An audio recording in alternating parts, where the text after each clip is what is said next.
This video shows you how to find the standard deviation of a dataset in Microsoft Excel. Enter the values you want to use. Click a blank cell. Type in the standard deviation function. There are 4 functions for calculating that differ in 2 ways.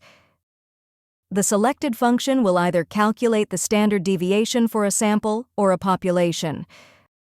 The selected function will include or exclude logical values and text. Choose a standard deviation function. Add your value range.